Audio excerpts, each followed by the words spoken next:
diplomats across the Gulf to promote the right of all to take part in public affairs. Over to you, Jawad. Thank you very much, and I will focus over the human rights conditions in Bahrain and try to analyze it in a way that what are the practical solutions that we are suggesting, if possible, to take advantage before the coming election in Bahrain next year, 2026.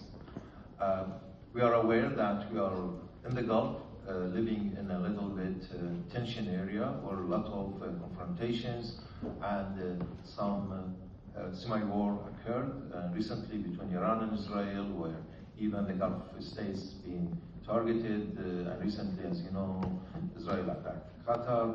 And unfortunately, on the other hand, there are backward toward any political rights practices.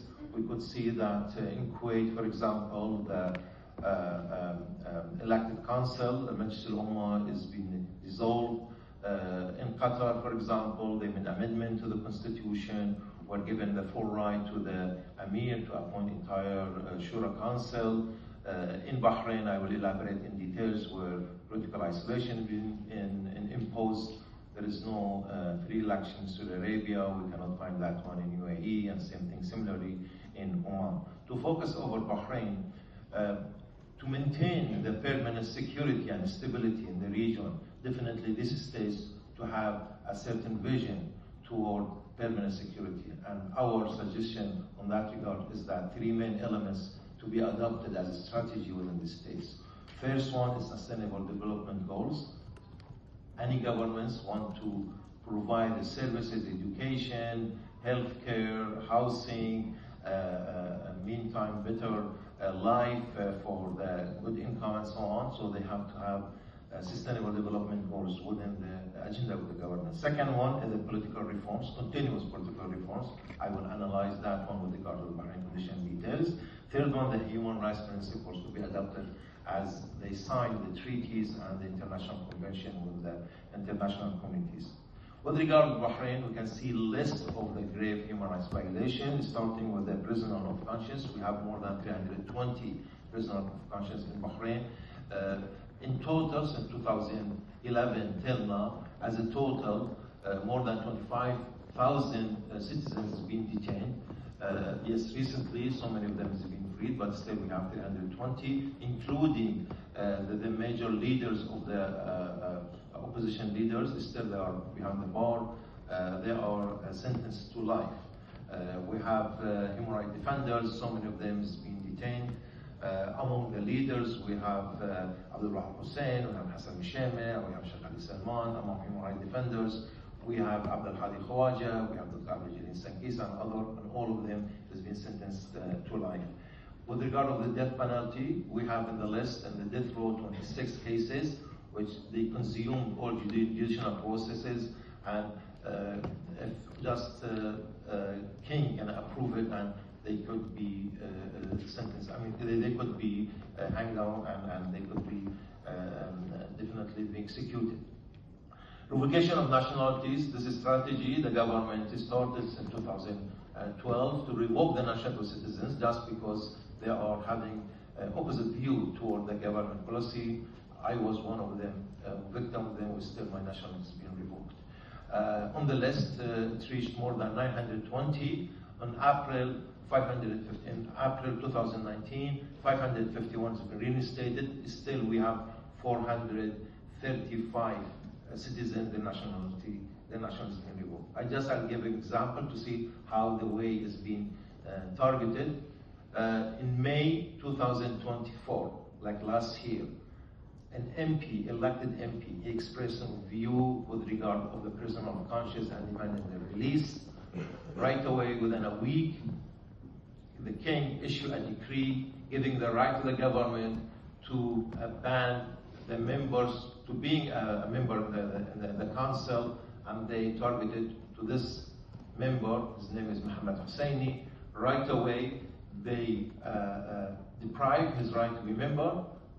At the same time, they revoked his nationality and his children's nationality, and later on, when his wife requested the king that at least they can reinstate the children's nationality has been reinstated, then forcibly has been deported. out of Bahrain. Now he's in Pakistan because his originally was Pakistanis. So easily that act will be done, and easily the legislation will be changed to give a protection to the government that to make it by law. Forcible deportation, we recorded 18 cases. After revocation of nationality, the citizens have been forcibly deported out of Bahrain. The dissolution of political parties and civil society institutions since 2011 till now, we have major political parties, they've been dissolved. Al-Wafaq, Wa'ad, Amal, and so many human rights NGOs like Bahrain Center for Human Rights and some other like Teacher Union or Teacher Association, they've been banned.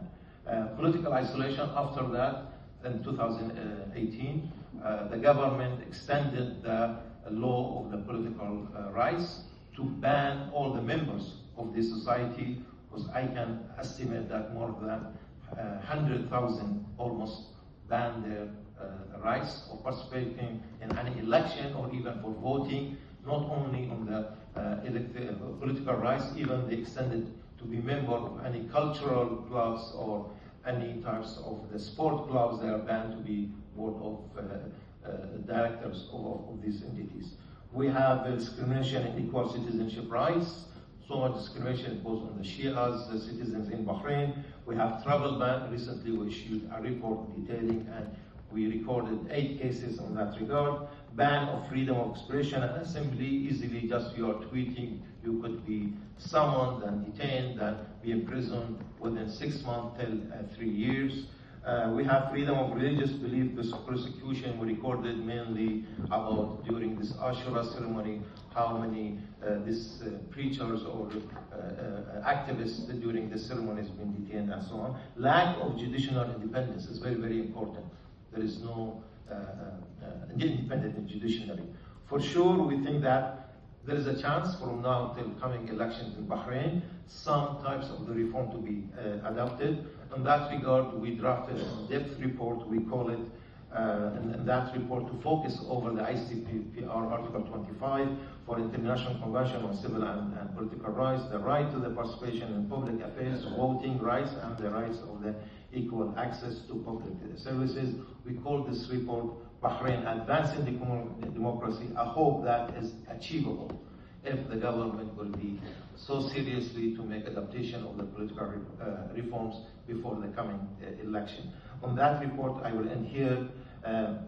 In-depth and multi-source evidence indicates that concrete measures to open civic space enable citizens to participate in a meaningful way in public affairs in advance of the 2026 election is key to reducing human rights violations in Bahrain, which will ultimately help improve social stability and build a more secure future of all Bahrainis. Such measures include decisive measures to end unlawful arbitrary bans on members of the opposition parties and others from partaking in the political process, including individuals released from prison in election process, and a transparent state-led campaign to involve all sectors of society in open debate and engage in the public affairs. Thank you very much. Thank you, Jawad, for your insights, also rooted in profound experience and commitment as well. So I'm now delighted to introduce Mohammed Hassan, Executive Director of the Access Center for Human Rights. Mohammed has over a decade of experience in developing and implementing media and advocacy strategies for internally displaced persons in Syria and Syrian refugees in the diaspora as well. The platform initially focused on Syria, but now documents a range of human rights violations in the region. Mohammed, can you please give us some short remarks about data or research that you have undertaken on the subject? Thank you. Thank you so much, Sina. I will speak in Arabic, so